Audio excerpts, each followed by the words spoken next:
Rebonjour, mais oui, c'est encore moi. Aujourd'hui, nous avons parlé en particulier en exhortation et en short sur le Christ, le Machia, le Messie, le oint de l'Éternel. Et c'est important parce que vous voyez bien que quand il dit à ses apôtres, et vous, qui dites-vous que je suis? Et à un moment donné, Pierre, par révélation, par le Saint-Esprit et par le Père, lui dit, je crois que tu es le Christ, le Fils de Dieu, le Sauveur. Et donc, il lui répond justement que c'est sur le Christ qui est le rocher de notre salut, le rocher de notre âme, le rocher de l'Éternel, qu'il va bâtir son Église, Pétra en grec, qui n'est pas Pétros, Pierre l'apôtre. Donc on voit bien l'importance justement du mot le Christ. Pierre lui répond, je crois que tu es le Christ. Il lui dit pas, je crois que tu es Jésus.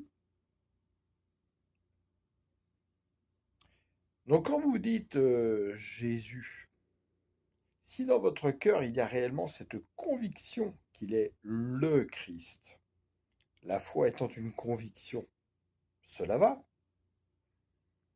Mais n'hésitez pas à prononcer justement Jésus le Christ, Yeshua HaMashiach, parce qu'il est le Verbe fait chair, que le monde a été créé par le Verbe, que rien n'a été fait sans la parole.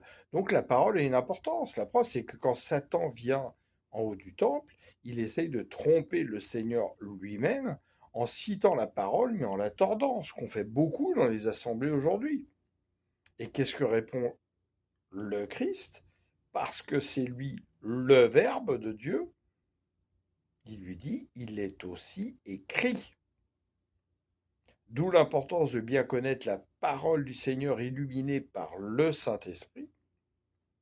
Pour pouvoir répondre aussi à Satan, il est aussi écrit, et répondre à des hommes qui aujourd'hui tordent la parole, il est aussi écrit. C'est important. Ils l'ont vaincu à cause de la parole de leur témoignage. Ce témoignage s'appuie sur la parole véridique, en tant que témoin fidèle, pas des faux témoins. Alors, permettez-moi d'insister sur tout cela aujourd'hui pour que vous puissiez y réfléchir.